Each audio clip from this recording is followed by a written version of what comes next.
if this thing is on.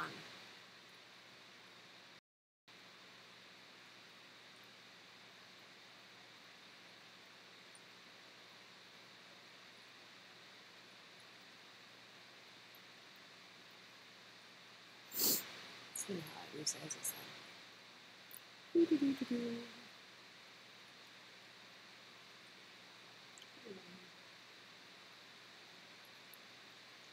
Hello, everyone. Okay, YouTube says I'm starting a stream. This is way more complicated than you would think. Stream health. YouTube is not receiving data. That's not helpful. This is offline.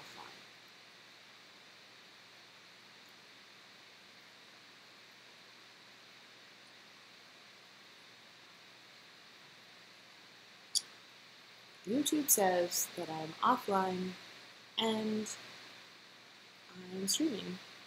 That's sort of an oxymoron. But hopefully this is starting, or we're going to need to lower my screen. Hi, V-stag. This is totally experimental, so I have no idea if this is going to work. Streaming is way harder than you would think. I feel more like I should be more tech savvy than this. Let me try lowering my settings so I'm not trying to push out as much information, and maybe that will help. Oh, I don't think I can do that. Well, I'm currently active. Nope. All right, well, hopefully this records and at least goes up afterwards. I am trying, as you see from the title, to do the Fish Fam Get to Know You challenge video, and I thought I might as well try streaming because I've never done that before, and it is quite a bit more challenging and confusing than you would think. But I was tagged by Jena to do this video, so I just wanted to do a get to know you video because not everyone has, knows me that well, I guess, outside of just my weekly uploads. So for my the Get to Know You challenge, there's 10 questions. One of them, I guess, I make up at the end, the 9th question, and the first 9 stay the same.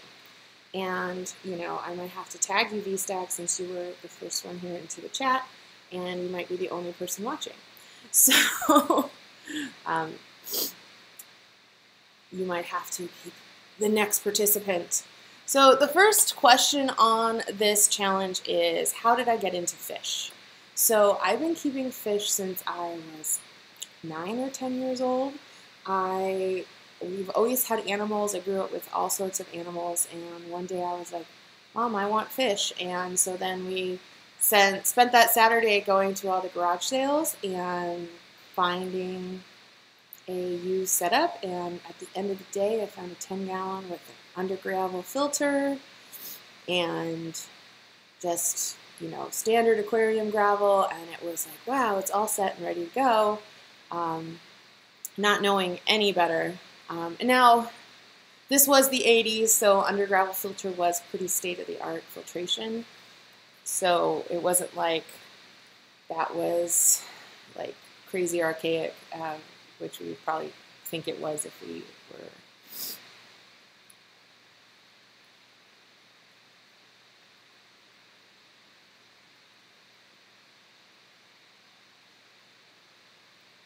But I can, like today, I would never use an under gravel filter, although, there's nothing really wrong with them. They're just not really the best filter you can get out.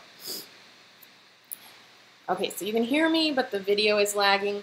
Yeah, I'm kind of worried. I was worried about trying live streaming just because my internet really sucks here in Vegas. You'd think a city the size of Vegas would have decent internet, but I get really bad upload speeds, so I'm not sure there's anything I can do unless I stop the stream and then go back in and like record at a much, much lower quality. So hopefully it'll upload after, and if, I mean, it's just my face. There's no interesting video to really watch, so if you can hear what I'm saying, I guess that's doing the best we can do at this point.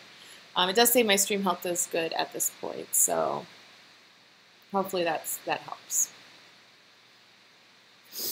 So like I was saying, I got into fish, I got the aquarium, and I remember my mom was scrubbing it out in the sink with dish soap, which, I mean, that's horrifically even sounding. As YouTubers now, we would totally know better than doing that. And the tank broke. And luckily, we lived really close to a really nice little mom and pop pet store.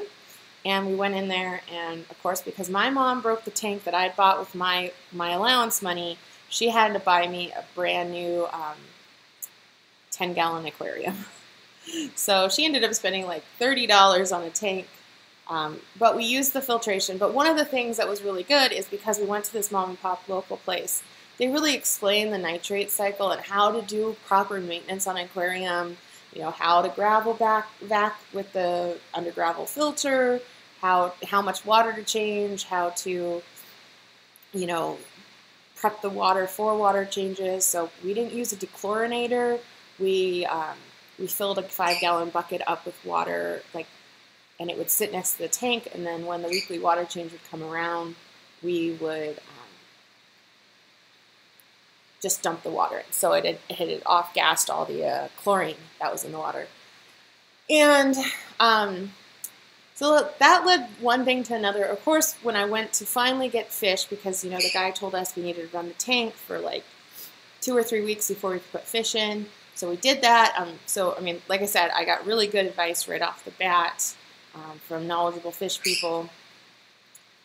We went to the pet store, and of course I wanted angelfish. But again, I guess really lucked out and was told, no, you don't want to start with angelfish and a 10-gallon. You'd really need like at least a 20 high or a 29-gallon. So, of course, my mom was like, you know, let's see if you like fish, if you're going to keep them longer than, you know, a minute before you buy something like an angelfish. So I ended up getting silver mollies and leopard danios. Hi, Jen. This is your fault. I'm doing our challenge that you sent me, so I thought I'd do it live. So if you guys wanted to pipe in questions, you can. If not, I'll just work my way through the 10 questions that you've given me. So like I said, I started with mollies and leopard danios. So you can only imagine, within a few months, I had babies. So then I had another tank, and eventually I separated the leopard danios from the mollies, and they had 2 tanks going. And I kept those fish for quite a few years. I don't actually, I mean, in the way of childhood, I don't actually remember what ended up happening to the tanks, but I had those tanks for years, and I kept them for quite a long time. I think I just got bored with those particular fish. And in all honesty, I've never kept either of those type of fish again, where I've revisited plenty of fish that I kept in my earlier fish keeping hobby. So, you know, fast forward to, 10 years later, and I'm in my teens, and 18 or so, and I was working an office job, and I wanted a desktop companion at work. And I went and I bought one of those little tiny, like, beta hexes that you could put 2 betas in, and I was just like, I didn't even think about anything. I just knew that I kept fish before, and I really liked them. And this was in the era of the forums, so I got my little betas, and of course I bought them at like PetSmart, and they were sickly, and so pretty instantaneously I knew that I needed to do something about them. And so I got on a forum, and I started learning about betas, and soon, before you knew it, I had like 40 different betta fish, all in 1 to 10 gallon aquariums. It was insane. It was gorgeous. I had this giant rack of just betta tanks and beautiful bettas. So it was pretty amazing. I even bred some bettas. Yeah, 40, I know, right? There were probably more. I stopped counting at 40. And then at one point, so I'd been buying from breeders, and a lot of times with breeders with the really high-end bettas, you would get a pair. And so then I set up this beautiful 55-gallon, and of course it had castles in it because, you know, bettas just need decor. And I had all of the females in this beautiful betta sorority, lots of live plants and the castles, and, you know, just I don't know, just standard aquarium gravel. And we it was great. Everyone got along, and, you know, betta sorors, they go 50-50. Sometimes they work for a while and then everything stops working. They were working great, and then at that time I had a T5 shop light hanging over the aquarium, and it fell in and electrocuted the whole tank. And so I lost that whole tank of female bettas, and at that point I kind of just got really frustrated and just kept the smaller aquariums, but I started keeping a little bit of yeah, everyone's had those castles. Yeah, actually, one of the reasons I stopped using the castles is one of the fish got stuck in one. It had a little vent at the top for water flow, and the fish had swum up and got jammed into it. And so then I had to take the tank out and the castle out of the tank and like pry it apart with the fish. And of course, you know, you're super emotional, so I was like crying and so upset that my fish was hurt and worried, and she survived just fine, except for the electrocution part at the end. But no, she did survive the castle sticking situation. Hi, Yama. Nice to meet you. Yeah, so that's when I stopped using those castles, because I was just so paranoid that a fish would get stuck. So the only type of pre-made decor, I always make sure that had really big openings. And then, of course, my last tragedy was with my Plecostomus getting stuck in Chula wood. So now I'm totally paranoid. I won't use Chula wood in with my Plecostomus. Thanks, Racing. Yeah. Thanks for my first stream. It's really complicated. You would think it would be easier to live stream than it really makes it, the setup. So in my journey in fish keeping, after the bettas, I got into my local club, and I was in San Diego at the time, and there was lots of really cool local fish keeping, and one of the groups was killifish. So I got really into killifish for quite some time. And at that point, I'd set up some big, you know, mixed tropicals. You know, I mean, I've always had some sort of tetra and Cory cats. Obviously, you guys know Cory cats are my thing. But I started getting like bigger aquariums and less small aquariums, and kind of got down, you know, the bettas just, they don't have that super long a lifespan. So like 5 years, they start just passing on old age. So I then started keeping killifish, and of course, you know, I was like 20, 21. I lived at home, and my parents and I came up with this decision that we didn't count tanks under 10 gallons. Hi, Aquarium Cowboy. Thanks for coming and liking the stream. I hope you can catch up with us later. So I love killifish, and I wish I still had some. They're definitely on one of my like fish I would like to revisit in my hobby. There's so many beautiful kinds. I had a lot of the Gardneri species, in Central California and LA and San Diego. There's a lot of some of the top aquarium killifish breeders, at least in the 90s or early 2000s. So I was able to get eggs from some pretty important killifish people in the Killifish Society, and I had them everywhere, you know, in my room, in the bathroom, in the kitchen. The only thing that was hard at that time is because I lived it with my parents. My mom had a no live fish food rule, especially in the refrigerator, right? So if you keep like blackworms or such, you usually put them in the refrigerator to keep them last longer. So I was only stopped by the no live food in the fridge rule. And then after the killifish, I just went to more community, and I started like getting bigger tanks and less tanks. Because one of the things, as a lot of you know with your fish rooms, is it takes just about as much time to service a 10-gallon as it does to service a 75-gallon. And so, you know, it was like, you know, I was busy. I was a college student. I was working full-time, going to school full-time. I showed dogs on the weekends. So it was just like, I needed less stuff to do, but I still wanted my fish.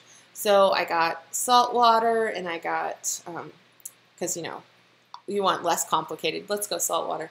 But I got a salt water. I started a 20-gallon salt water, and I had my big 55 freshwater, and then shortly after that I upgraded my 55 to a 120, which I think is like my favorite size aquarium. It's 2 feet by 2 feet by 4 feet. And it's just really fun to aquascape those. When I set up my first 120, I set it up with aquarium planted substrate, and I did the full plant aquascape, everything. And then I had tetras and rasboras, and then tons of plecos and cory cats in that tank. And that's when I first started breeding my cory cats. I had the 120, and I had a huge school that I bought from a breeder at a fish auction. So I got a huge group of like 12 albino cory cats at that fish auction, and then like 2 years later, or maybe a year and a half, some of those, if your conditions are right, they'll mature pretty quickly. They were in that tank, and they started breeding, and so then it was really fun. That's when I got really hooked on breeding the fish. Like when my first tank, you know, the Molly's bred and the Danios bred, but they just sort of do that on their own. And I mean, I know that's why a lot of people love live bears, is because they just do. They breed on their own, and you get more fish. But I like the interaction of having to like collect the eggs, and that's what I liked about the killifish, was collecting them and storing them and then hatching them out. And so the cory cats give me that without like as much hassle. They tend to kind of do it on their own, but you just have to collect the eggs and raise them up. And they're not real finicky where you need the live food to raise up the fry. It's like mine, I just start them off on frozen baby brine, and that works fine. They'll find it and eat it. They don't need that chasing aspect like the baby killifish fry really need live food, because they need to chase after it. That prey instinct helps get them feeding.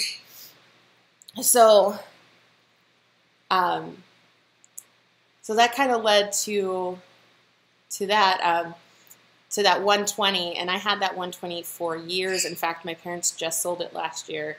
It had been living at their house, even though I wasn't living at their house anymore.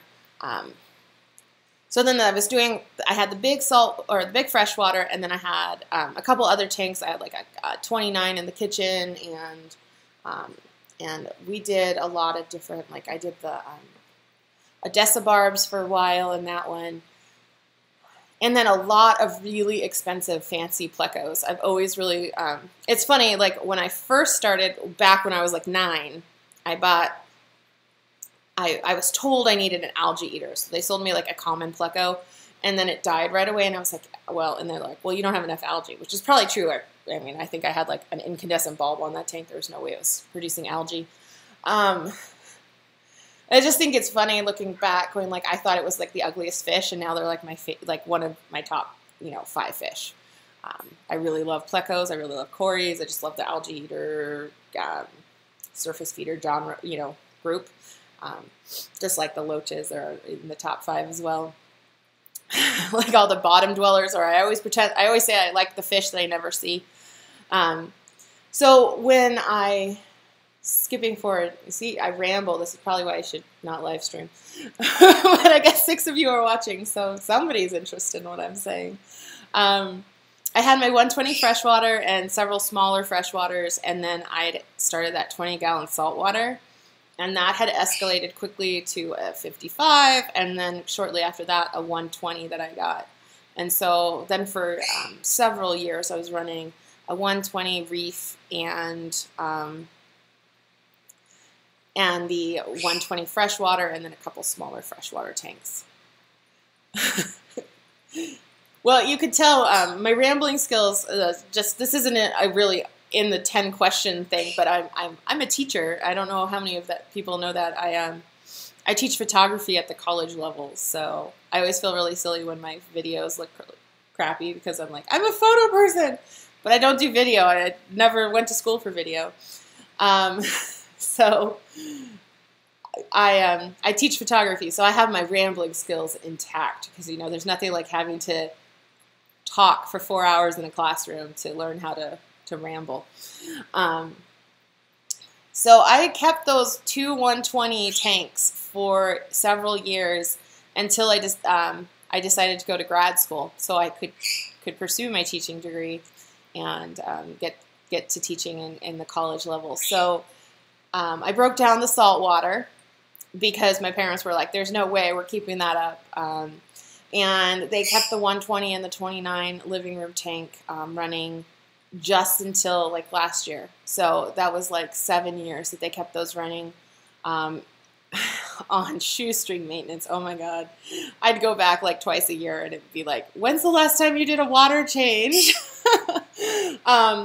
And, you know, the big tank was battling blackbeard algae because there was just so much, you know, build up in the tank.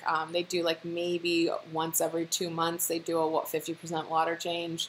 And they got frustrated. They weren't fish people. They were never into the fish. My mom liked looking at them, but like she's totally afraid of putting her hand in the fish tank because the fish might touch her. So that doesn't really go well for, like, you know, algae scraping and cleaning the tanks and stuff. So they kept those running for quite some time after I left for grad school and then was teaching and living in the Pacific Northwest, far from them. It's sad though because they got rid of them right as I was moving down here. I was like, you could have moved them to my new house and I could have had my 120s back. And they just gave them away because to them they had no value. So they gave away. Someone scored. They got 2 120 complete setups, 1 saltwater, 1 freshwater, for free. Just come and haul away. Hi, Dink Tanks. Good to see you. So that's really how I got into fish. When I moved to grad school, I took 1 10-gallon and 1 5-gallon with me. So just standard aquariums.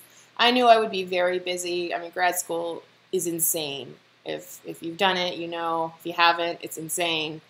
They keep you so busy you don't have time to sleep. So I had my 1 5-gallon. I went and got a beta at the local fish store, and then I had a 10-gallon with some of my Plecostomus and some just tetras or such. And I had those for several years, and they moved to many, many houses with me. And they're nice sizes for moving because you don't have to. Let me tell you, moving here with these tanks, whew, that was a lot. Yeah, I thought the YouTube challenge would work really well for live racing. I thought that was that's why I was like, I've been wanting to try it, but I was like, I don't have a topic, and I don't know if anyone's going to come. And, you know, I mean, I said there's 6 or 7 of us, so that's cool. Thanks, guys, for listening. But I didn't know. So I was like, well, at least I have questions to answer. So if nobody comes to the chat and doesn't ask anything, I still have stuff to talk about. So a lot of you know I just moved. 2 months ago, I moved to Las Vegas from Central Washington. So that was a 17-hour drive, which I did straight through. And it was completely insane. If I'd had more time or if it had been less stressed out, I would have tried to document more of it. But basically, I spent 2 days breaking down all the tanks and getting the fish in buckets. And I used battery-powered air pumps to run sponge filters in every bucket. And then we packed up the tanks. We drove the 17 hours. We left at 6 o'clock one night. We got here at 3 the next day. And yeah, it is a long drive with pets. You know, the cat and the bird were not super thrilled with it, you see, but oh my God, doing that with the fish, it was, you know, because, you know, they don't, I mean, the bird and the cat could live in the carrier for, if we needed to stop overnight or something, they would have been fine, but the fish was definitely a challenge. And then we got down here, and I spent the next whole day setting up tanks. My mom was unpacking the kitchen, and I only lost 1 bucket of fish, and it was my big fish. It was all my rainbow fish, and all of my roseline barbs, which, God, those guys are gorgeous. And my Siamese algae eaters, which were, you know, like hot dog size. They were huge. All of those I lost. Luckily, in that bucket was also my favorite fish. I guess I could jump down to that question. My favorite fish is my albino longfin bristlenose, which I've had for 7 years. I bought him. He was like the second fish I bought when I moved for grad school. And he was in that bucket, and he made it. And I'm like so glad, because I would have been crying and crying and crying. I mean, it was super sad that I lost all those beautiful rainbows. And I mean, I haven't decided what I'm doing for top schooling fish in that 75 yet. And part of it was like, do I want to do rainbows again? But I had all those beautiful rainbows, and they've grown up, you know. And if you know rainbows, they take forever to color up. And, you know, you're years in before you get, you know, that beautiful color. And so losing them was tough. I lost 1 Cory and then all the big fish. So the move was super stressful. And but at the same time, like, other people were saying, well, why don't you sell all your fish up, you know, and then start from scratch? And that I wouldn't have done. I just wanted, to me, like, whenever I get a pet, it's for the long haul. Like, even I have the tank of Pearly ocellatus, and they were given because a friend of mine passed away, and they were one of his fish tanks, and I'm keeping them. They're not, like, part of me would love to redo something with that tank. Like, I have a 55, and all it's holding is ocellatus, and I'd love to do something else, but no, I'm not going to until all those fish are gone. Like, it's just not how I work. Once I get a pet, it's for life of the pet. That said, one of the things that I was worried about is I had baby Cory fry when I was moving, and they all made it. So, I mean, really, I have a box of emergency fish stuff. It's a box with a bunch of D batteries and all those battery-powered air pumps, and, like, legitimately, like, if my electricity went out for a month, I'd probably be fine. All my fish would make it. So, I mean, if moving taught me anything, it's like, have the stuff to be prepared and have it ahead of time so you're not scrambling at the last minute. So I guess that's a really long explanation, a 30-minute explanation of how I got into fish and where I am, I guess, today in fish. I have officially 5 tanks. I have the little 5-gallon that I bought to do some sort of cool aquascape with, and that's now Cory Grow Out.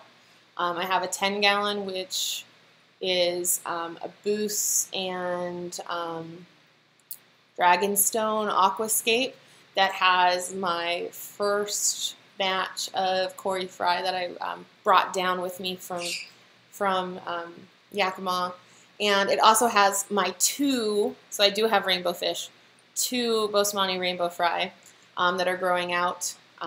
When they were quarantined, you know, rainbow fish are egg scatterers, but they also will predate on their fry. So they were in quarantine for about 2 months because when you have the big setup and you don't want to just risk putting thing in there. So the Boesemani had been in quarantine for quite some time, and then when I finally moved them in with the rest of the rainbow fish in the 75, about a month later, I saw a little baby Boesemani fry. So I have 2 Boesemani fry, and then a bunch of cory fry in that tank, and my coolie loaches. Another favorite fish that you never see. Coolie loaches are super cool, but I have like, I think about almost 10, 7, something like that, and I saw one like 5 minutes ago. It just swam across the tank, and then if you went to the tank, you won't see them. So I have that little tank, and those are on my kitchen counter over here. So a lot of you kind of seen the layout of my living room. One thing nice about the new place is all my fish tanks are in this like one central area, where at my old house I had 2 in the bedroom, and then I had 2 in the living room, and then I had 1 in the dining room, and so they were more spread out.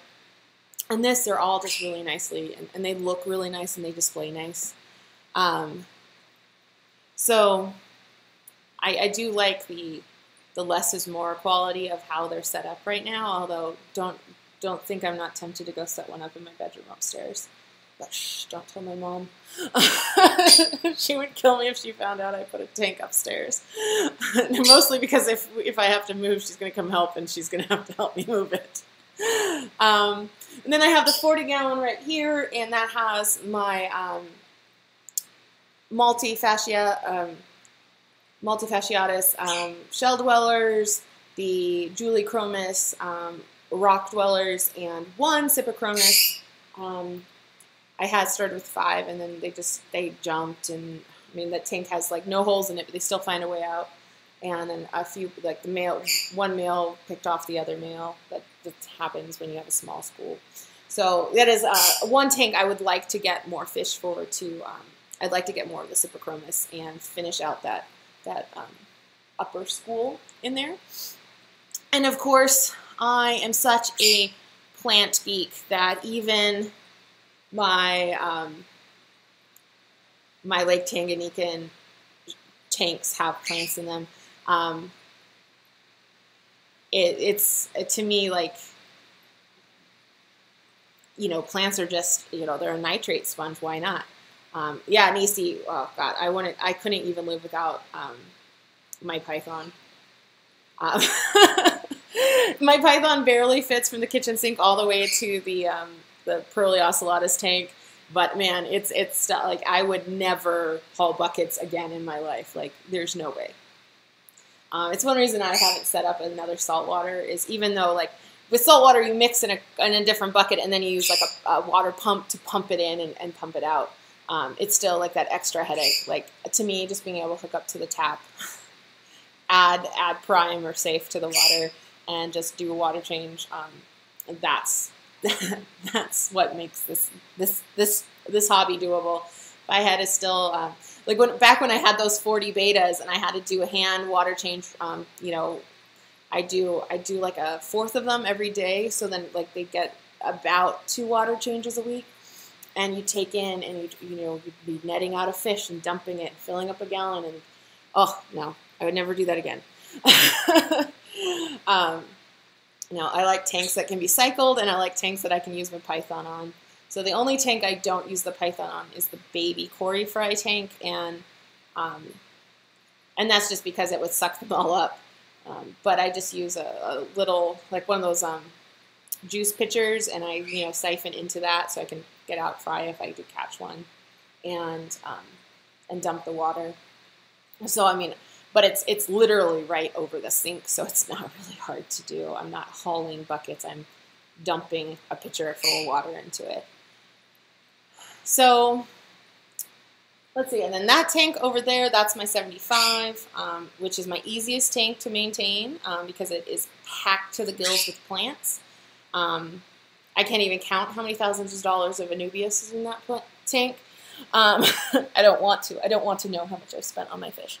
But it has the sump, which makes it even easier. If you've never done a sump, they're great. And you don't have to spend a ton of money to make one. That one's a do-it-yourself. It's got a 20-gallon tall under it, and one of those little drawer organizers that's drilled a bunch of holes in, and it just creates a drip tray. So, Lavender, do you want to be on the live stream? She's the bossy cat. She says, "They're not your fish, Mom. They're my fish. You just take care of them so I can be entertained by watching them. So anyway, so that one right now has a really nice size school of neons in it. Of course, it has all my cories.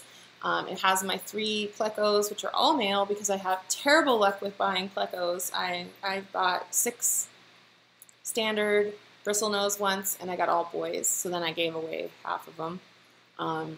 But those have been with me since I moved up into the Pacific Northwest.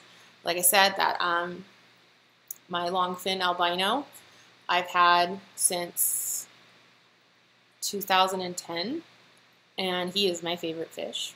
If anything ever happens to be him, I'll be devastated. He is what I want. I would love to do a breeding project where I bred the longfin plecos, and I know they just hit the market is the longfin red bristlenose. I really want to get a group, but it's like my luck with plecos getting all males and how expensive they are. Because to get a group where you've got a good chance, you want at least 6 to 8, and I don't know if I have $600 to spend on fish, but it's tempting. So that's a breeding project I'd like to do. But yeah, my favorite fish right now that I own is my longfin bristlenose. That was question 3. I'm only on question 3, and we're 35 minutes in. Dream fish.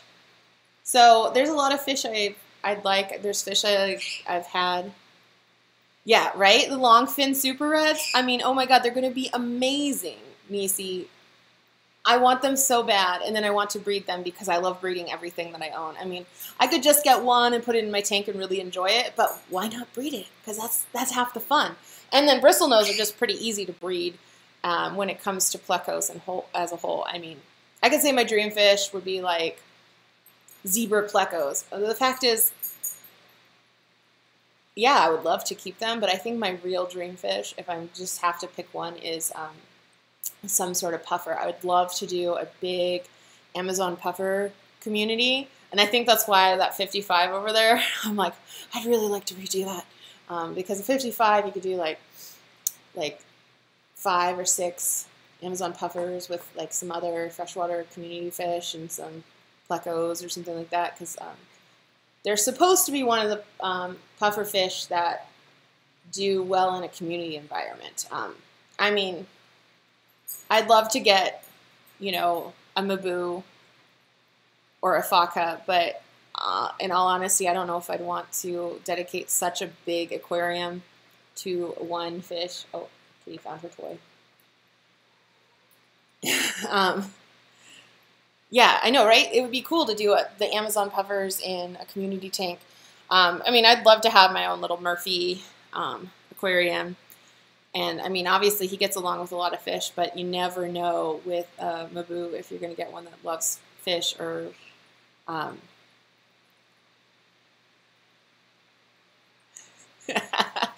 Nisi, that's funny.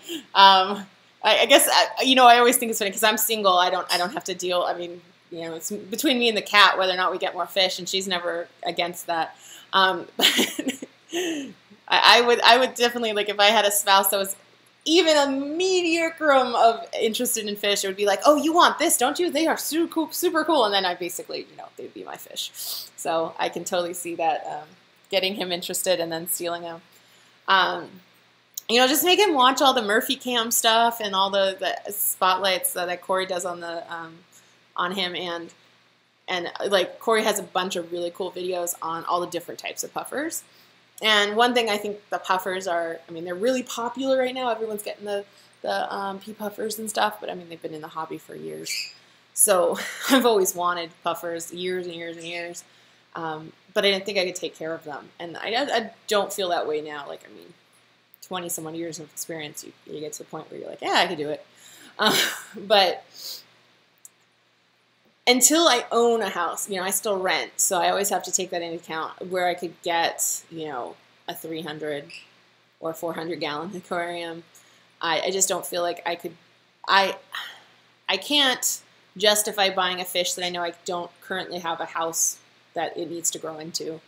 And something like the Maboo, yeah, I could get a baby Maboo and I could put him in a 40-gallon and then upgrade him to a 75 and then upgrade that to a 120 and that, but I'd rather know I have the space and I live in an environment that I can. I mean, my last apartment, I mean, I wasn't supposed to have fish over 10 gallons. I mean, I had all these tanks, but they don't care now. But, I mean, it was part of the contract. Here, I asked like 4 times, are fish tanks okay? Do you have any problems with fish? And they're like, oh, no, fish. And then the one gal, my realtor that showed me the place, I'm like, no, I have a 75 and a 55. And she's like, oh, big aquarium. She's like, I was thinking like a beta bowl. And I'm like, yeah, that's why I want to make sure that I'm renting from a place that doesn't mind that I have aquariums. But they said it was fine. So let's hope they don't change their mind. But I think Corey mentioned that, or yeah, I think it was Corey, or maybe it was Corvus saying that, if you keep your aquariums nice and they look really nice, you're less likely to get your realtors mad at you. So I'm trying to, I keep all my tanks pretty nice. They're all live plants and everything. But yeah, Dreamfish is definitely some sort of puffer. I mean, there's a lot of plecos I want. There's a lot of Cory cats I want. But I think they're more obtainable at this moment. Although, I mean, a little tank of pea puffers would be pretty damn cute too. I'd really like those as well. So then the next question on here, question 5, is what kind of filter are you using? What are your faves and why? So I've used, like I said, I started with Under Gravel years and years and years ago. So I've used, I think, just about everything.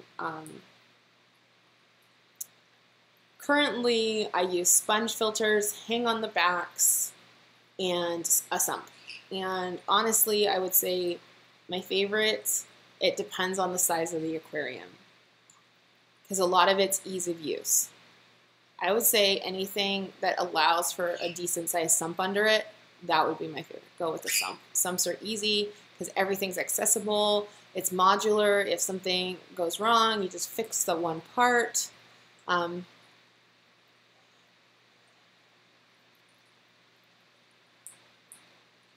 Well, that would be cool, Nisi. Like, take him down to Seattle and see that. And you should drag him down to Corvus's too, because that's not that far. If you're going all the way from Alaska to Seattle, I mean, Corvus isn't just another hour or 2 down the road.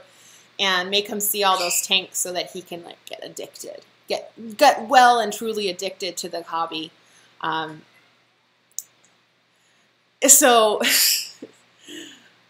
Anything, I would say for me, anything that doesn't allow for a sump under it, I use the AquaClear hang-on backs because they basically are like little mini canister filters, but they're still easier to deal with than canisters. I've had canisters. I find them the biggest pain in the ass. You never service them enough because they're such a pain to pull out and pull apart, and they're always gross, and they're hard to get running again. So I would say that, and then every tank I have has sponge filters in it because they're reliable. They're never going to break down on you. They're easy to service, and they're great backups. And if you watched my video I did last week, I was talking about being prepared for new fish. You can always pull a sponge filter and set up a new aquarium in a flash. So I always have extra AquaClears and extra sponges ready to go. So those are my favorites and why. Of course, I mean, I probably could spend an hour talking about sponge filters. Currently, lighting I use, everything is LED. They're great. They put out high output, low energy use. They're cool. They don't heat up the aquarium. They come in a huge array of sizes and styles. Generally, I use the Fluval or the, I have the 24/7 on the 75. And then I have stingrays on just about everything else. And I have a little clip-on LED on the little 5-gallon because it's just an awkward size. It's basically my little 5-gallon. Like I said, I bought it for like doing aquascape thing with and maybe getting some shrimp. Shrimp is a dream fish for me. Every time I try them, I don't have the right water conditions and they just don't survive. So someday I will have shrimp. I think my water's hard enough and has enough calcium and minerals for them now in Vegas, since it's basically liquid rock. My TDS is over 500, so I should have plenty of calcium and minerals in the water for shrimp now. But it's that little 5-gallon, instead of a standard 5-gallon size, it's the same footprint as. Hi, Candy. No, this is my first stream, so I'm going to try it. I'm going to try doing it on the weekends, I think, either Friday or Saturday, because that's when I really have time. I teach Monday through Thursday, so don't expect high-end, but the stream's pretty going to be pretty loose. So the 5-gallon, like I said, so it's the footprint of a 10, but it's half the height. And I have the little stingray clip-on on it. And it's doing okay. Like, I think once the Cory fry grow out, if I don't have fish in there, I will maybe get a second one. Because I actually emailed Cory about it. Because I was like, if I put the stingray that I use on the 10-gallon, I think it's just going to be too much light. And if I don't go full high-tech with it, it would just be too much light. So it's an awkward... It's awkward to set up because of the dimensions. It needs the spread like a 10-gallon, but it's so short. Like most of the lights that would cover all that area would, just nuke any of the plants. It would just be too much light for them. Right now, if you've seen the little shots of that tank, I just have floating water wisteria and some, floating plants in there to help with the, nitrate and ammonia and all that for the baby Corys.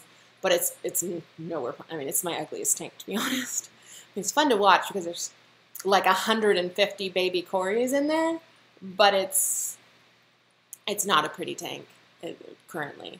And considering it's the ADA brand aquarium, it's low iron glass, it should be really spot. It should look really nice. And I have all the stuff to do it. I have the really high-end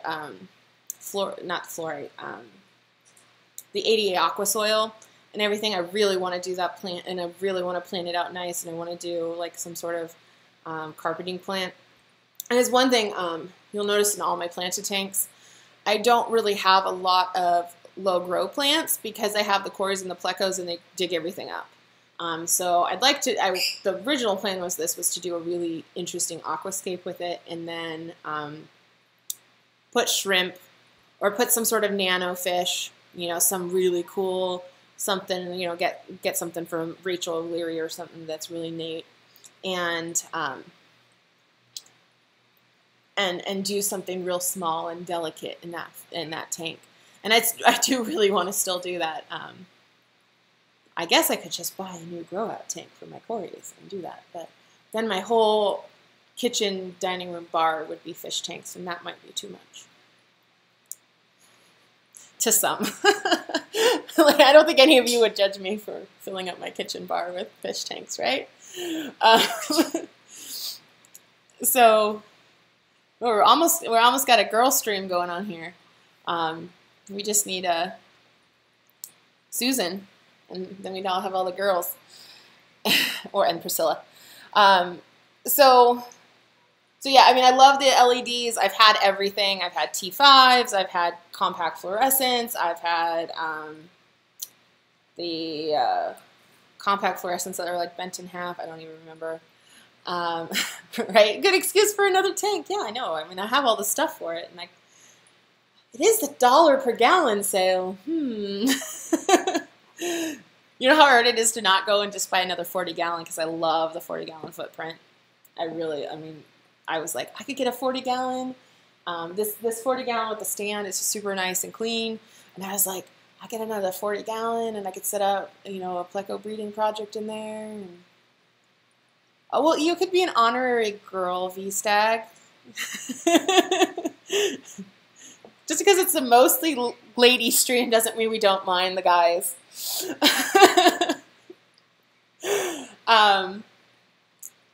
So man, it's hard not to go spend $40 on a fish tank when, you know, I really need to pay my water bill or my electricity bill here in Vegas. Oh my God, it's so ridiculous.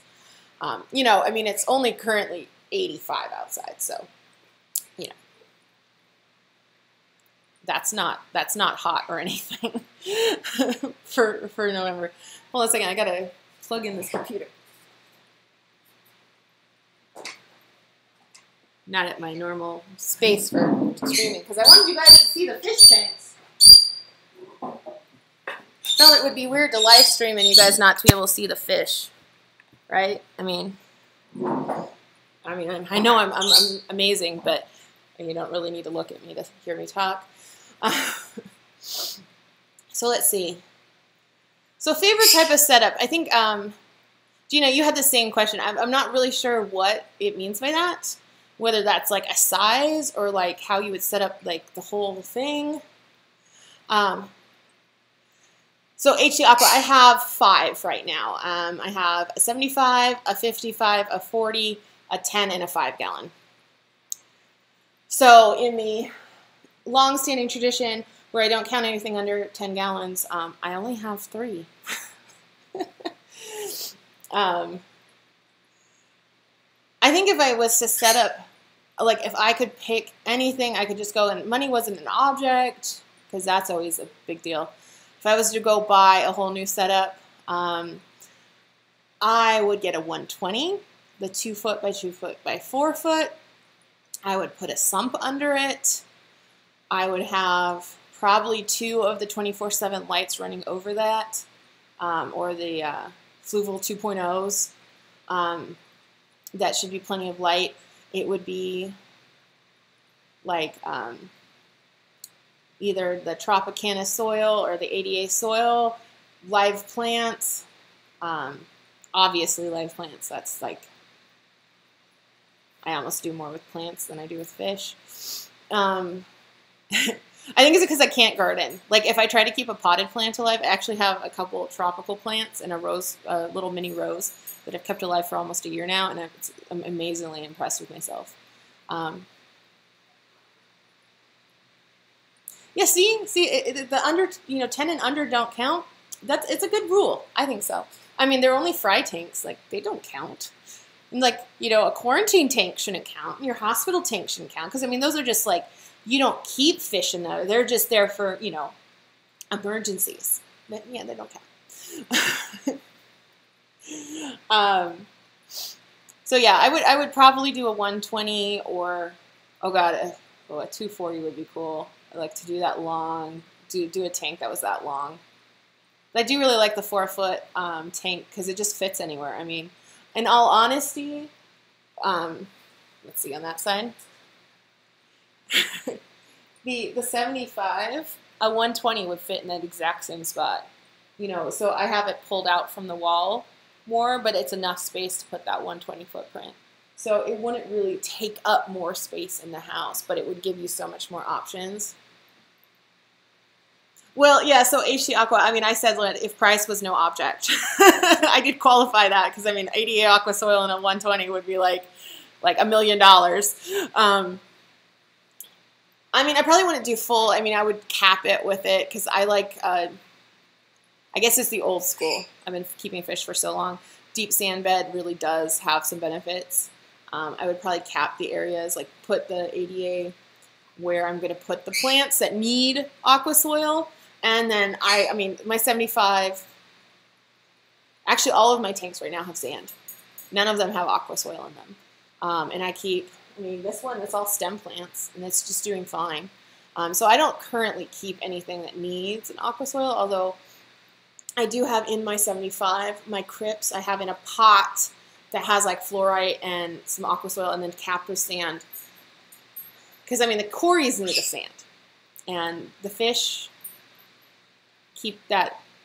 Yeah, the sand's cheap. This isn't pool filter sand or play sand, but it is like I bought a 50-pound bag of it, and it has a nice. My fish store had it in 50-pound bulk, and I could buy it. I bought the whole 50 pounds. I got a really good deal, and I bought 50 pounds of the really fine stuff, and then about 20 pounds of like a grade or two up. So there's some variation in the sand density, so it's not all just super fine.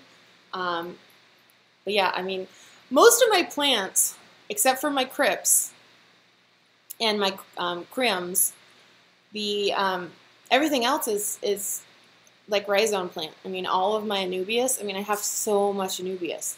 It's all just glued to a piece of rock or wood, or it's just stuck in the sand a little bit by the roots.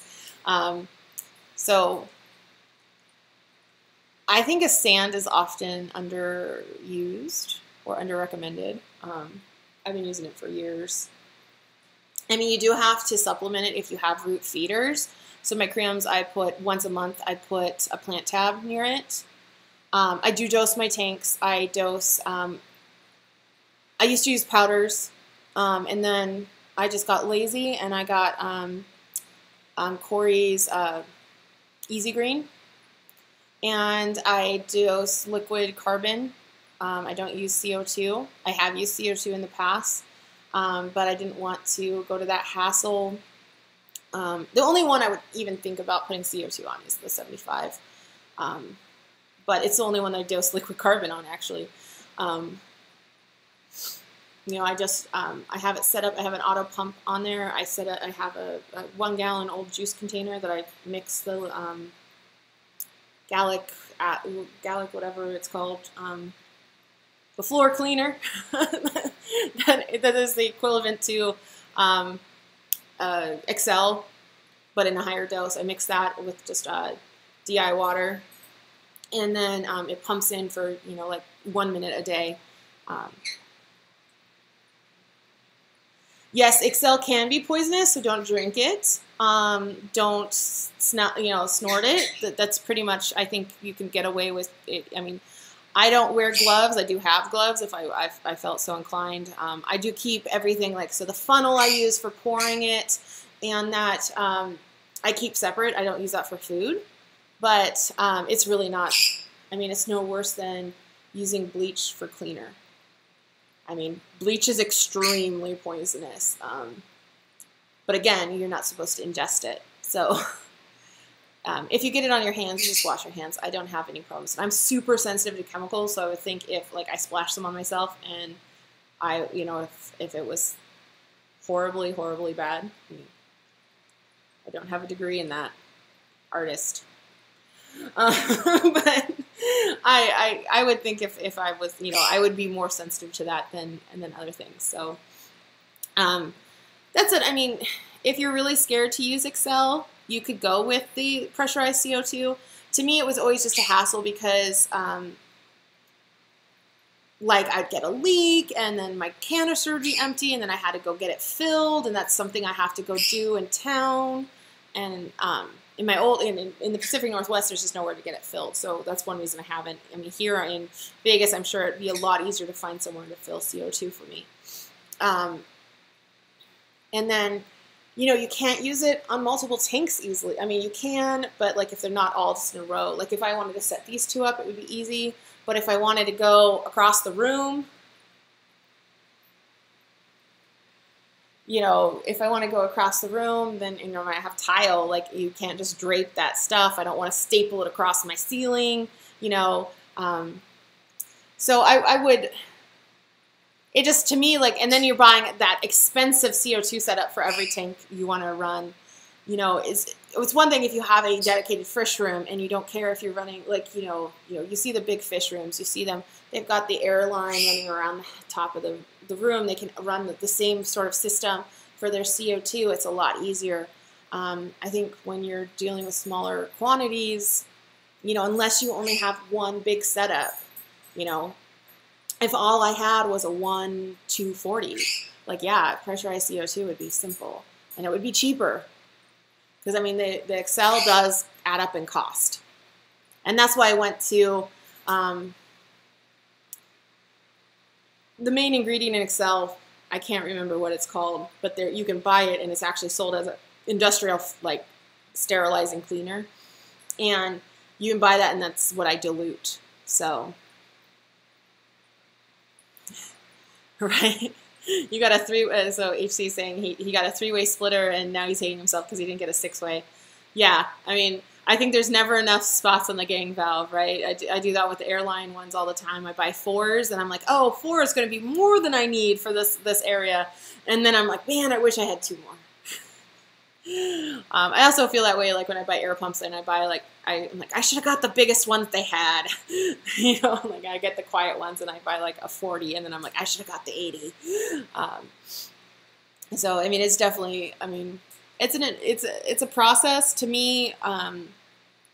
One thing's nice about dosing Excel is I can dose as much or as little as I need.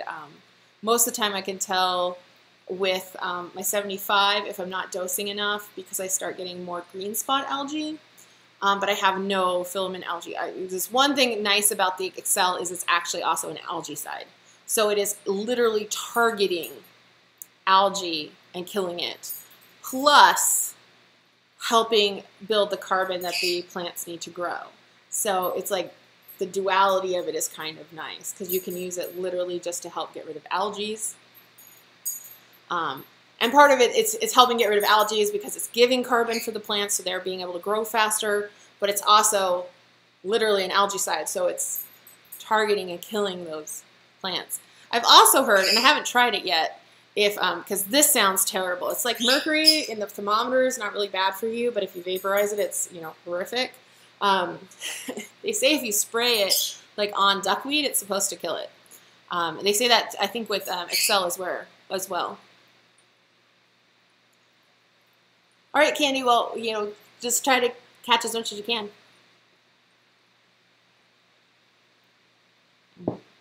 I'm just glad someone's watching and listening. So my 55 has a really big duckweed problem.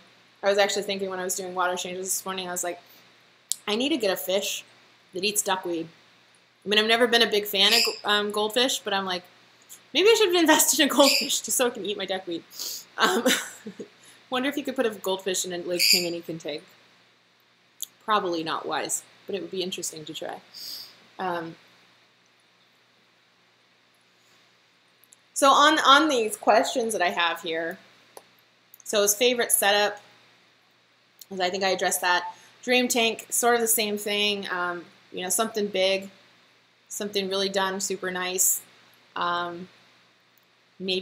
Maybe to get that the Maboo puffer with a bunch of cories, and I wonder how they do with cories. Because cories tend to like, I mean, I just put the baby cories in the 75, and the pleco will be out, and the like cories are swimming over and under its fins, and they don't bother each other. But I just wonder, like when you watch Murphy eat on his clams, cory was in the way. That could be bad. What keeps me in the hobby? Question 9. All the fish I haven't kept yet. I mean, that's probably the easy answer. There's so many things I want to keep, and I'm just, you know, try a little, things at a time. But also, and I think this is pretty common in the hobby, we have physical elements or, other health issues, and fish keeping can be relaxing. I mean, as a whole, I think it's a huge de-stressor for me. I get to come home, I get to stare at my fish, I love watching them, I love watching the cories, feed and spawn and that. I mean, there's times where the hobby isn't relaxing, when my 75 lost its cycle last year, or the beginning of this year, I mean, it was months of stress trying to figure out what was going on, and then I finally found out that my pump wasn't pumping the right amount of water through my sump, and so then my sump, all my bacteria had, yeah, I heard some of the African cichlids eat it. I think like the geophagus, is it? are supposed to eat duckweed, and they could actually maybe go in with the pearlies. I mean, the 55 is big enough. Hi, Susan! Hey, I was saying earlier that we were just missing having you in the stream here. Yeah, the pearlies and the 55, I mean, they pretty much stay at the bottom. I think I could maybe find there. I know there's some Lake Tanganyika and some of the larger ones that would stay up at the top and are more plant-oriented. And, you know, if they eat the plants in there, I don't care. They're just extra clippings from other tanks. But it sure be nice to have something to eat all that duckweed. Because it's annoying. It gets in the way, and then it gets on everything, and then it gets in every tank, and then you can't get rid of it. The endless battle of duckweed. So back away, what keeps me in the hobby? So for me, like, it's a big distressor. Like, obviously, like when my tank lost its cycle, that was really stressful because I was losing fish because they were, I mean, I don't fish in fish cycle ever. Like, now, obviously, once you have a few tanks going, it's pretty easy to get another tank going without having that cycle happen. But it's horrible when you have a tank that you absolutely love and it's going through a cycle and there's nothing you can do to speed it up, and it's just taking forever. Because that tank, it was like, it would get almost cycled and then it'd have another ammonia spike for some reason. Like, it took 3 months to get it back running properly. That's something they don't tell you when your mature tanks mess up.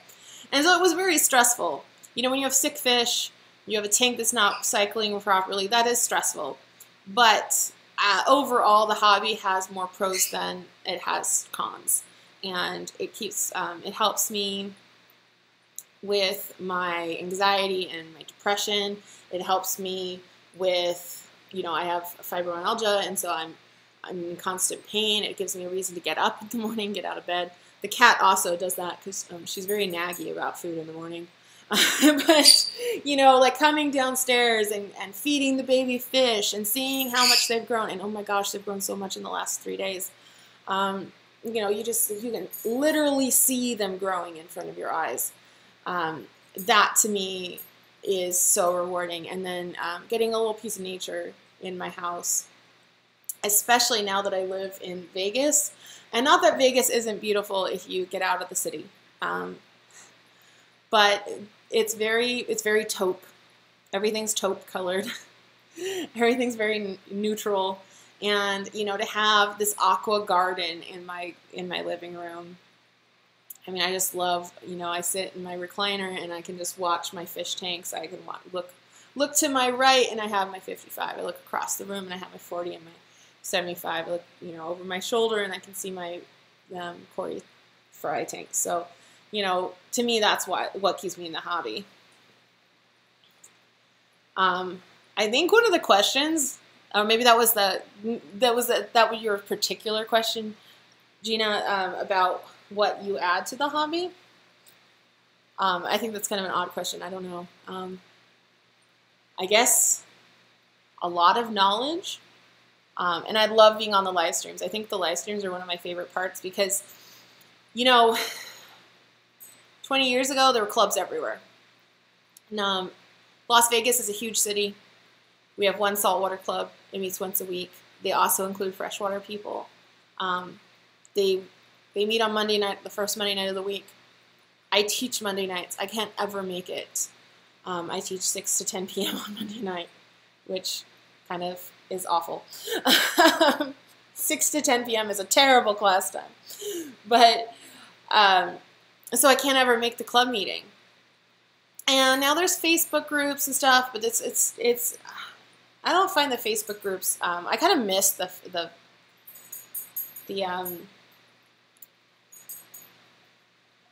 forums, like back when forums were really big, because you could pop on any time where there were people you could chat, but if there weren't, you could leave a message or communicate and have this thread. You could also research easier. HD Aqua, I teach photography at the college level. I actually teach at the Arts Institute here in Las Vegas, and I teach photography, which then don't judge my video skills because I never took any classes in video, so I'm trying to kind of learn some of that. just doing this live stream was a huge like learning curve because there's all this software that I'm like, none of it comes with instructions. So that's, you know,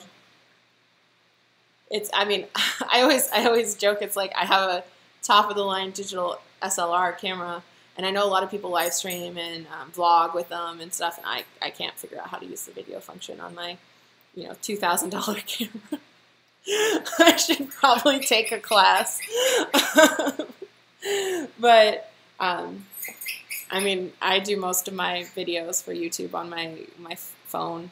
The fact is, it takes 4K, you know, 60 frames per second, so it's actually taking better video anyway. You know, and for fish, it's for fish. It's not like I'm doing something for like publication or for my career. This is a hobby. All my students think I'm crazy because I'm like, you use YouTube? Yeah, like I'm like, I YouTube, and they're like, oh yeah, and they just assume I'm YouTubing about photography, and I was like, no, I talk about my fish. And I mean, and again, it's an outlet, right? So photography, I love photography. I mean, I'm happy, like if you guys wanted me to live stream about photography, I would, but the fact is that's my job. You know, I mean, I go out and take pictures and I show my work, and I'm, you know, published photographer, but that is work. That is serious to me. This is my hobby. Fish are my hobby. Hanging out with you guys on YouTube, and like I try to, you know, you guys, yeah, most of you know me from Joel's stream. I watched Corey's stream, and I miss when Jimmy streamed. Sashimi Whiskey streamed his own streams because those were always small, and it was just a bunch of people chatting. And that's what I really like. I like that sense of community and having friends from all over the country to talk to and visit with. You know, I used to be really involved in the clubs because you could get to see people and you got to go to their fish rooms. Oh man, that was always so cool, going to people's fish rooms. Because you go to someone's fish rooms, they always give you shit. It doesn't matter. Like you're there to buy like a pair of something and you walk away with like 6 different kinds of fish. It's because, I mean, if someone came and visited me, I mean, I would be happy to give them, you know, 20 Cory fry. But if you want me to ship them to you, no, it's not worth my effort. You know, it's not worth my time. You can't pay me enough to deal with shipping. Yeah, Gina, the smaller streams are fun, and like Corvus Oceans, Joel's stream, you know, it's generally pretty small, and you know, I mean, I love his personality, so you're welcome, Gina. I'd have to buy a mattress for you to stay on, but anyone's welcome to come over. Hey, it's Vegas too. It's a great trip, right? You can come, you can gamble. I don't gamble. I don't drink. I don't do anything that would be Vegas interesting. But I do know where the good restaurants are. So if you want to come to my house, you can have some Cory fry. For sure. But yeah, I mean, that's why, I mean, I always try to catch Joel's stream, and it's always a bummer, this work schedule this quarter, where I teach 3 nights a week till 10 p.m. It's really hard to catch a stream because I'm, you know, I teach a 1 to 5, and he streams from 4 to 5. So 3 days a week I'm teaching that, you know, I have that, and then I have a really short dinner break, and then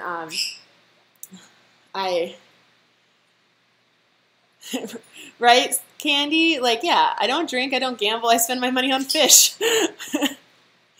I spend my money on fish, photography, yarn. I actually knit, and I'm a little bummed. Like, the weather here is really sucky for, like, knitwear, because, like, I have all this beautiful, like, alpaca and wool and cashmere yarn and scarves and shawls, and it's, like, never going to get cold enough here to wear it. But yeah, I spend my money on my hobbies, and to me, now I'm actually allergic to alcohol. It's part of my allergy. I'm allergic to yeast, so anything fermented. So I do enjoy a glass of wine, but I feel horrible for 2 days afterwards. So it's not worth it. But yeah, like I don't gamble because I have terrible luck. Did I mention I bought 6 plecos and they were all males? That's my kind of luck. If I gamble at a slot machine, I'll like put in $20 and like 3 minutes later I'll have $0.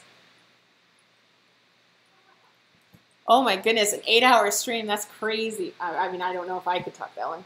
This is Lavender. You always hear her in all the videos. She has to get her face and everything. Yeah, Gina. Generally, I'll make things for people if they'll buy the yarn, because the yarn is super expensive if you're using those really high-end fibers. Like it can be $30 to $50 a skein.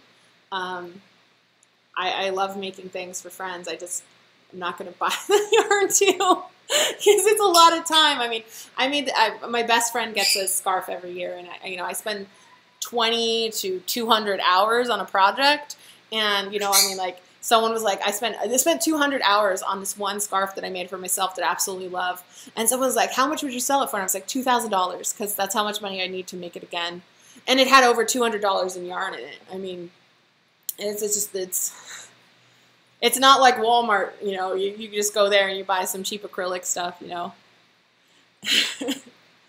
Oh, yay, more crazy yarn ladies.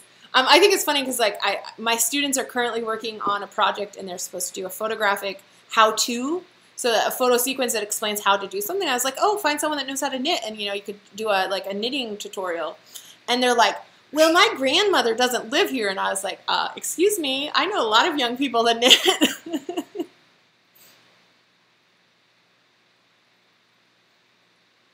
Well, Candy, if you want something, let me know what you like. If you go on to, it's called Ravelry.com, Ravelry. They have thousands of patterns on there. If you find something you like, I'd be happy to work on it. I don't have a lot of spare time, so don't think it's going to happen right away. But sometimes I'll knit while I listen to live streams. So if I'm not grading papers, while I'm listening to live streams. So, I mean, I think it's one of those things like art in general, and people, they forget how much time it takes. Yeah. Here, I'll type it in. Maybe. Oh,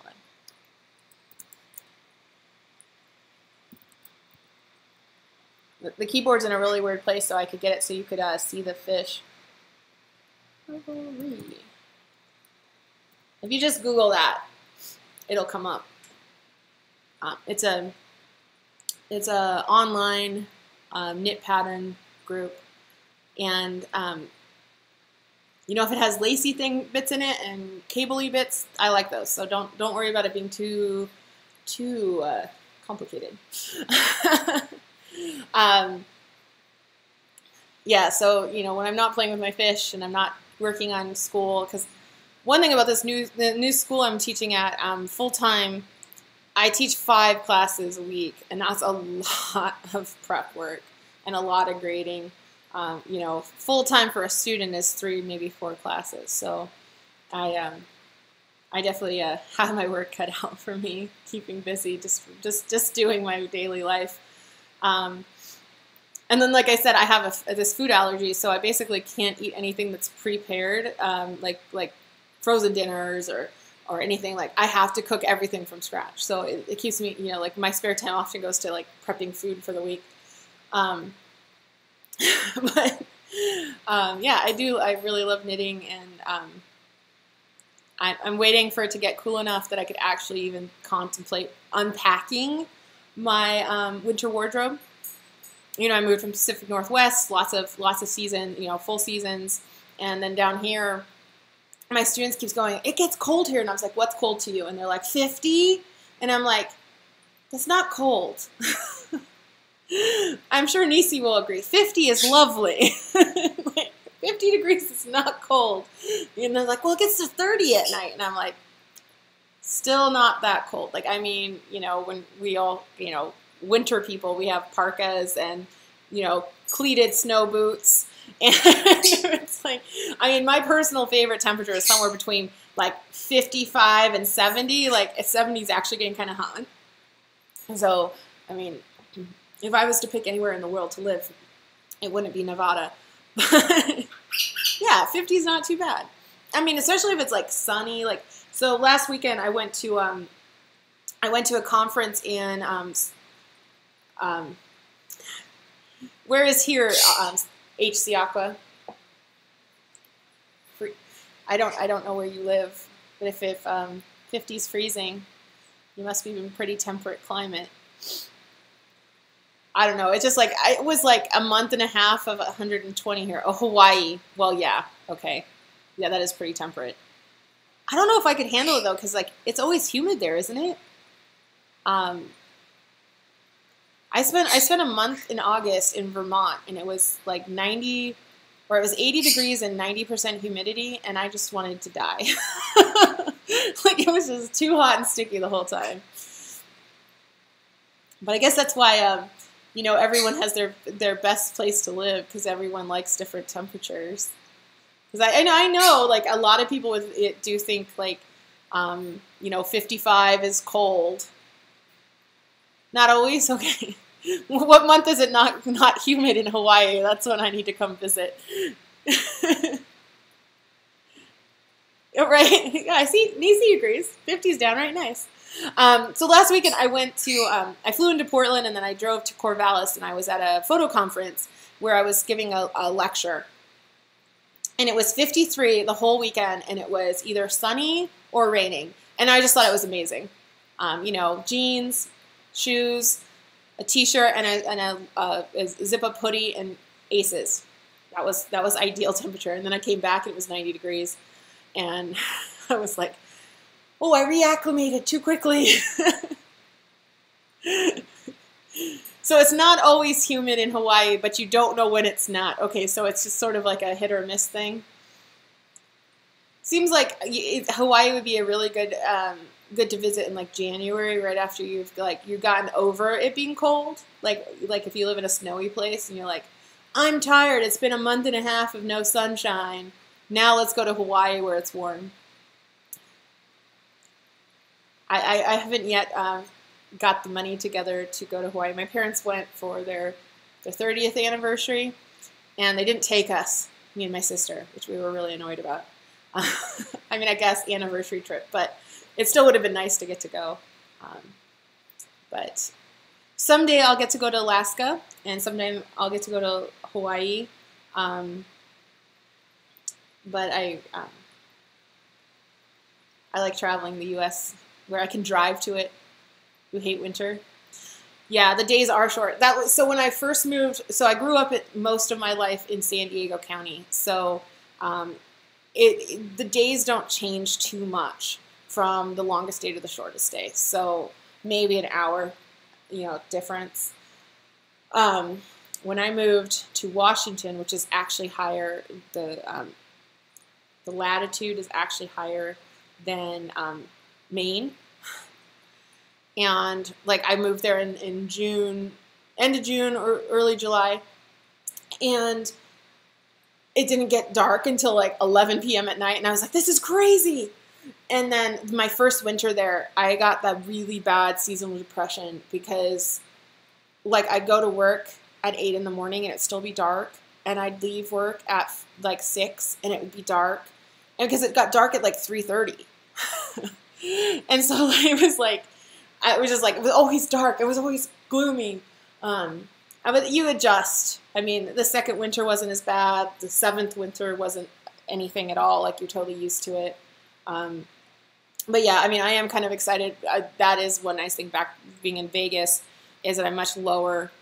And so the days aren't going to change as much. So there's much more stability through your length of day. And of course, it's really hot in the summer. It's not bad right now. I mean, we're getting in the 90s, like high 80s, low 90s. But it's doable. You can go outside and do things. Like when it's 120, you like walk outside and you die. Like you just feel all your moisture soaping, you know, sucking out of your body, and you don't want to do anything. All you want to do is get into the next air conditioned building. So, I mean, the summer is like 6-7 months long in Nevada. So, it literally is just getting to the 90s now. You know, at the beginning of the quarter, so at the beginning of the month, it was just under 100 as our highs, like just at that 100 point. So hopefully it doesn't keep getting that hot. Supposedly it's not supposed to do 120, but it was like 120 all summer here. And I was in Central Washington, and so that did have hot summers, but it'd have like a month at 100 and plus, not, you know, 4 months at 100 plus. So we'll see how it is. I don't know if you can complain if you live in Hawaii, HC. I think that's like in California, they call it the sunshine dollar if you live on the coast. Like if you live on the coast in California, like you're not allowed to complain about the weather because you live where everyone wants to visit. It's like my friend, she did summers. She used to do, she taught scuba, and she would switch between Alaska in the summer and then the Virgin Islands in the winter. And she would like whine about the weather, and I was like, you're in like tourist country. People are paying lots of money to come visit you. I don't think you get to complain. But I think everyone complains about the weather no matter where they live. I mean, that's just, I mean, everyone does.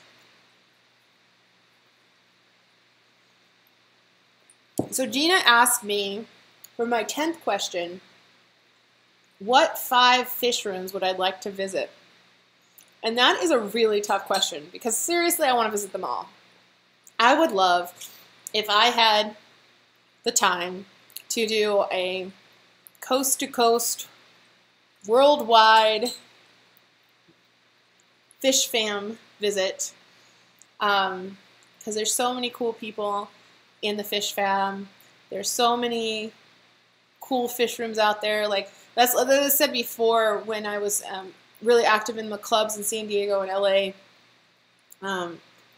you'd go over to someone's house and you get to see all these neat fish, and they're not fish you find at any pet store, you know, because I think that's what happens when you go to real enthusiast house. You know, we it's not that we don't appreciate the fish that are in the fish store. Right? That was your disclaimer. I want to see them all. Now you're making me pick 5. I mean, one of my favorite tetras of all times, Cardinal Tetrao. Absolutely love them. You can find them in every Petco, PetSmart, fish store. Everyone has them. They're beautiful fish. So I don't think there's anything against like what you can find in the common fish store. I mean, Corey, he loves his live bearers. And now, to me, I'm not, live bearers, whatever. Maybe it's because it's like been there, done that, got over it. But he loves his guppies. And I mean, he's on my list. I want to go see his fish room. It's not because I want to see all those guppies, but it's because he has a lot of other cool fish that he's got from other people. Like, you know, he's you know, all those fish rooms he's gotten to go to, he's got to bring things back. And so there's a chance to see them without, like, I'd say, like, every fish room Corey's ever been to. That should be my answer. The fact is, I'd want to go see Rachel O'Leary's fish room because she has so amazing selection of fish I love. All the loaches, her 150 Nano, oh my God, I just want to sit in front of that for like a day and see all those beautiful fish. And I want them all. Plus, I'd want to buy some micro fish from her. So, you know, this is also my shopping list. I want to see Corey's tank. I actually would really love to go to the store as well, because I've never been there. Although I feel like I have because of how many people have done store tours of Aquarium Co-op, and you know, he's done live streams there, and they've done the 360 view that they just put out. And so I feel like I know what that store feels like, and I just would love to go there to meet everyone. Not long ago, just after I moved here, actually, they sent me this really nice card, you know, just thanking me for all the shopping I do there. Because, I mean, they're like my go-to place to order. And if they don't have it, then I go to Amazon. Because I love supporting someone who's doing so much for our community. So, and I order a lot of plants there because their plants are top-notch. So if I was setting up, when I get to set up my little 5-gallon, I'll order my plants from there. So Corey McElroy's actual fish room plus his store, I think that counts as one thing, right? I'd love to go visit Corvus, but I didn't actually put him on my list because, you know, it's like he has a fish room, but it has like 4 tanks in it. Like, does that really count? You know, it does. It does count, but I'd love to visit him just because I'd love to visit him. I think we'd get along like a house on fire. I would love to see Eric Bodrock's fish room because he has all those amazing cories and rainbow fish and all these things that I'd want to buy. I'd want to buy them all. And lots of ones. You know, the people that go and collect. I was actually looking, trying to find some other names because I follow several of them and I stalk them on Aquabid. But I would love to see all those fish in person. Like watching Corey's fish room tour of that, and I was just like, no, I need to see those in person. You didn't spend enough time on that fish. I want to watch more of it. I'd love to see Lucas Brett's fish room because, like, personally, I think it's a maze whenever he, like, does the tours of it. There's just so many rooms. It's not a fish room. It's like a fish house. It's like the whole downstairs of his house. And then he has those beautiful rainbows, and his shrimp are amazing. Someday he will actually have them for sale so I can buy some. I've been stalking Lucas Brett's for almost a year now, and I still haven't got to buy shrimp from him. And then I put someone down that I don't actually know if he has a fish room or not. But I spend so much time on Planet Catfish, and there's like the Shane's Planet Catfish, and he puts a lot of the content on there. And I'm assuming if someone who's dedicated enough to basically curate a whole entire webpage about catfish probably has a fish room. So I would love to meet and see the fish that he actually keeps personally. So those are my top 5. Okay, I was like, I only did 5, right? People that I would like to see, like the fish they keep in their fish rooms. But that does not mean, like Gina said, it doesn't mean, the disclaimer is I want to see them all. I want to see everyone's. I want to go to Candy's. I want to see Gina's. I want to see everybody's fish. And I think that's what's great about YouTube is that we do kind of get that inside tour without having to travel the globe. I should have put Joel Gillot's fish room because I don't know if he has really much of a fish room, but it being that I get to go to New Zealand. I want to go to New Zealand and see Joel just because I want to go to New Zealand and, you know, see fish while I'm there. I'll just pick and see. The HC Aqua should be on the list because I need to see Hawaii as well. So we have a lot of cool people from all over the world, which I think is amazing and something that the local fish club doesn't offer. Eric Bodrock doesn't YouTube, but he does have a webpage. It's Oddball Aquatics, and he sells on Aquabid. But you really only see his work when someone else does a fish room tour of his. He doesn't. I don't think he live streams himself. If not, he has a very small channel that doesn't let us know much about it.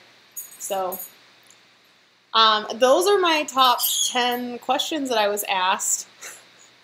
It only took an hour and a half to answer. See, this is why I figured live stream was better. That way you can listen to the part that you feel so inclined. So I mean, I'm told to challenge 3 people to do this, but I really would challenge all of you guys that have watched and listened to answer the questions. So if you wanted a quick, what were the questions? Because that's what I had to do. I had to watch Gina's thing twice. So I once while I was getting ready this morning, and then once to write down the questions. So it's how did you get into fish? The number of tanks you currently own. The favorite fish you own. Dream fish that I assume you don't currently own. What's your favorite filter and why? What's your favorite lighting you use and why? Favorite type of setup, which I guess answer that however you feel so inclined. What is your dream tank? what keeps you in the hobby, and then I guess I'm supposed to make up a question, but I really do like the, you know, let's do, so Gina asked me what 5 YouTubes or fish rooms would I'd like to visit. So what are, let's have like, who are your 5 must-watch YouTubers and why? So if I was to answer that, I would say Corvus Oshkin. Joel's work really, he's entertaining, he brings lots of knowledge, he's been in the fish world for a long time, and he formulates his own opinions. He doesn't just regurgitate stuff he's read online. Let's see, next, Corey's channel. I always watch, I guess I can't talk anymore. I watch everything he puts out, from fish unboxings, which sometimes I'm like, why am I watching him unbox fish? I can't go buy them. Because, like, to me, like, I always, like, watch them unbox a fish, and then I'm like, I want to go to the store and buy it, and, like, they don't ship, so, unfortunately, I don't get to. Although, I did get to learn about the plants that are, you know, the gold leaf anubias, which are definitely on my list to order. I always watch Lucas Brett's, because, again, really knowledgeable, and they're always, like, whether it's his live streams or his quirky little, like, live stream things that he does, he's always giving good content. I always make sure I watch Rachel O'Leary, because she's always, I love her species profiles and her Tuesday tips, you know, just really good content all the time. And how many have I listed? Oh, let's see. Who else do I watch, like, religiously? I do watch most of King of DIY because, well, I watched him religiously when he did DIY. Currently, sometimes I feel it's been a little repetitive with his fish room build, because the fact is I'm never going to have 10 racks of 120s that someone gave me, so maybe I'm just a little jealous. And let's see, who's my Aquapros. I have been following Aquapros since he was DIY Aquapros. I actually got to meet him this summer when I went to the Rachel O'Leary talk in Portland, and right, Corvus, yes, have to watch Corvus. I am so irritated with my job because it makes it so I can't watch Corvus every day. Right. Nisi, it's like I only get to like maybe pop in twice a week. It's so frustrating. Yeah, Aquapros, he doesn't do much now, but I mean, even his old content is still really great. And he has been picking up a little bit on his content. Like, he's been doing more setups. He's been setting up his office and with his fish. So, but really good knowledge. And he really comes from the sciencey side of things. So he always explains why we do things, and he does it, you know, like in a legit way. It's, I mean, for me, like, yes, I'm an artist, but I have a background in science and mathematics. So I'm really interested in the science of the fish tank, and I love researching that. And I mean, Tom Barr, like, I follow like his dosing regimen is where I used to dose all of my tanks on his regimen, and learning the science of it was really interesting to me. So back when it was DIY Aquapros, he would do these really cool video skits, like explaining like the nitrifying bacteria with like whiteboard animation, and I always just thought those were really awesome. So I still watch everything he puts out. It just isn't as often as he used to. So those are my top 5 must-watch people. But literally, like, if I'm not, when I'm home, I'm usually on YouTube watching videos. So like I'm subscribed to everyone on this list, and I watch what you put out. I don't always comment because a lot of times it's just running in the background, but I listen. And I love seeing everyone's stuff, and, you know, we all keep different fish, which is always really exciting. So that is my 10th question, the top 5 fish channels that are your must watches.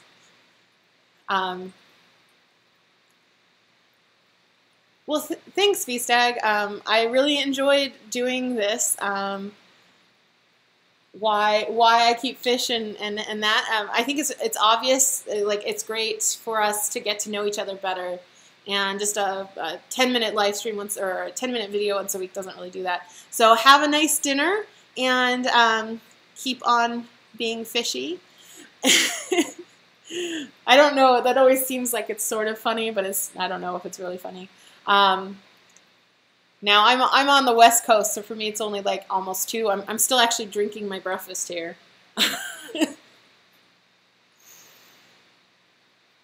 Well, that comes from teaching to 10 p.m. the night before, so I don't get up until like 9 in the morning. But have a good evening, and I'm hoping to catch you guys all on Corvus's live stream at 4. I will not sleep through it this week with my Friday nap. But I had a lot of fun. If anyone has any other questions you want me to answer, shout them out now. Otherwise, I might wrap this up because we're almost at we're an hour and 40 minutes, so we're almost at the hour and 3/4 mark. Oh, and just in case you were wondering, Corey's laid eggs yesterday again. I didn't pull them. But I know he's with Corey and Jimmy tonight, so it's going to be a really exciting stream. Corvus is with him, so I'm really excited to see that because my guess is one or both of them will be on the stream with him tonight, and that's always fun. I really do miss Sashimi's Whiskey's regular channels, although I've really been liking the little how-to things he's been doing when he does stream. So,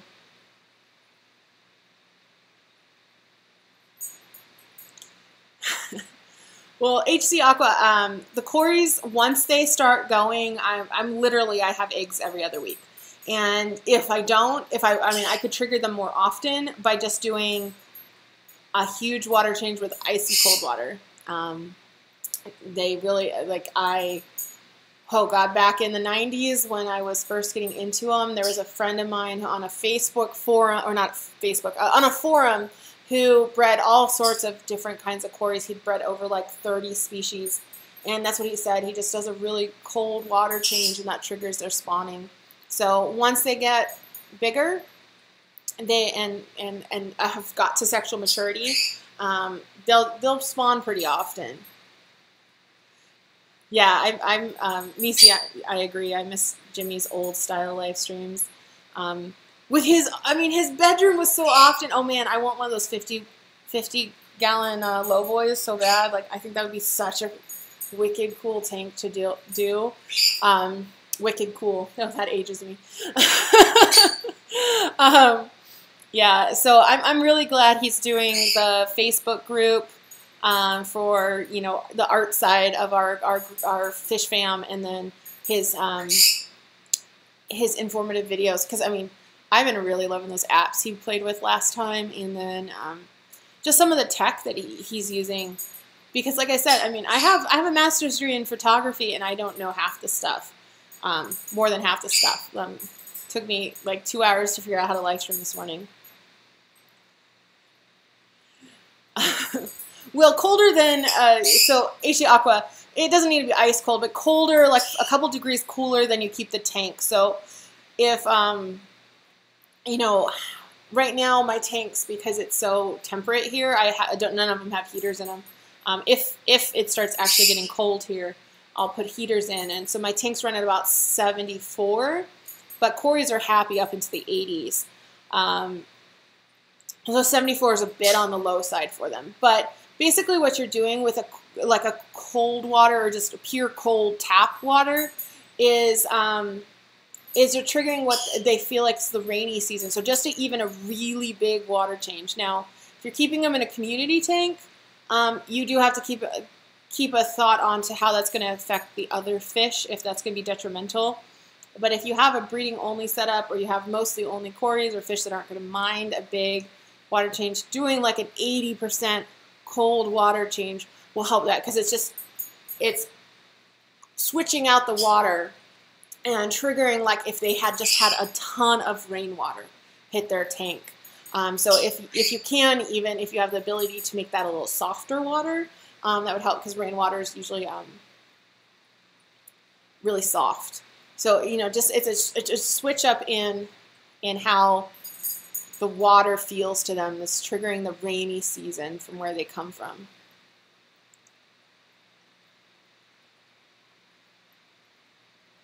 So, yeah, I have a laser thermometer. Steenfot put it up on his channel that he was buying one. It was like $10 from Amazon. Bye, Candy. I'll catch you later. Thanks for coming out. So the tanks are about 74. The house is about 78 to 80. So it's at least a good 4 degrees cooler in the tanks than it is in the ambient air temperature. So even like if the house got up to 85, the tanks are still not going to be 85. But yeah, I just monitor them with my laser water temperature thing, so that I'm getting an accurate water temp on them. I had this happen last year where I had one of those temperature probes in there, and it kept saying it was like 72 degrees, and it was my beta and tetra tank, and they like warmer, they like closer to 80. And so I kept turning up the heat, and it kept like showing it really low. And then I realized the probe had gone bad, and the tank was at like 95 degrees. So you do have to be really careful to have an accurate measuring system.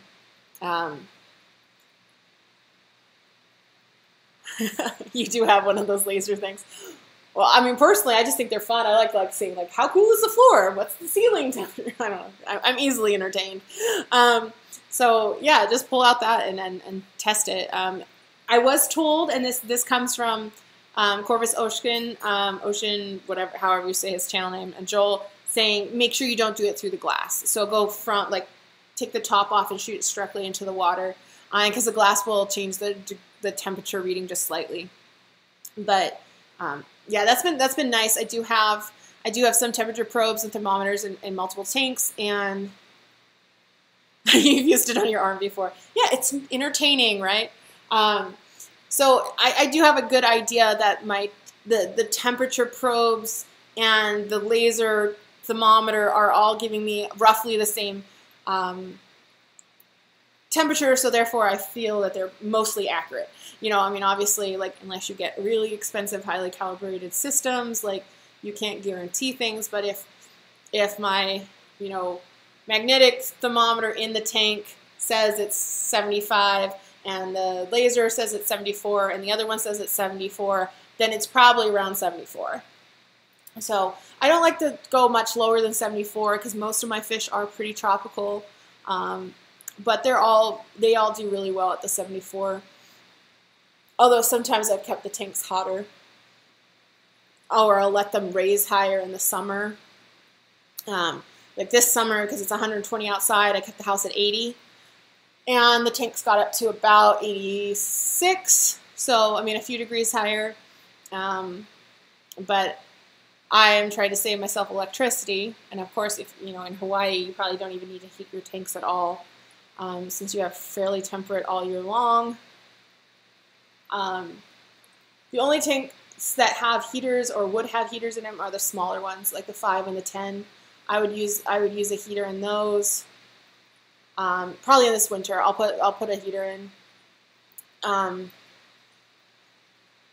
because if the house temperature drops more, I mean the 75 is going to, I mean, just the pumps that run in it and the power heads keep a certain amount of heat just because of the electronic portion, you know, radiating into the water, just like the hang on the backs do. So they have some self-generated heat as that, and then their volume that will self-insulate, where the 10-gallon and the 5 would definitely have more likely to have temperature swings. So come winter, if it ever happens, I might plug in some heaters for those. But yeah, I mean, that's like, I guess the great thing about like living, you know, the guys that live in Virgin Islands and Puerto Rico or Hawaii or Florida even, like they don't need heaters year round. You know, San Diego, we got enough of a swing where I definitely need heaters in the winter, but they didn't get a lot of use in the summer. And of course, I could rant on heaters for a while because I've lost more tanks to a heater problem than I have to anything else in my fish keeping history. Like, you get a heater blowout, crack, burn up the tank, all those sort of things. Heaters can be dangerous, so yeah, I think using them less is better than like pushing your tank to 82 all the time and then have a heater blow out and lose a whole tank of, you know, expensive, priceless fish. All right, guys. Well, if there's no more questions, I'm going to let you go. It was really fun. I'm going to definitely try to do this again. I'll try to come up with a theme or topic. And we'll try to do this next Friday, I think. I won't guarantee a scheduled time, but we'll see how it goes. It was really fun, and I'm glad my internet actually made it watchable. Did seem to handle it fine once the first few minutes it had a little bit of buffering. Well, you're welcome, Nisi. I'll talk in your ear anytime you want. So have a good afternoon, guys, and I hope to catch you on Corvus's live stream at 4. So in a couple hours. I'll see you later. And then I got to figure out how to turn this off. Okay. There is a button somewhere. All right. Bye.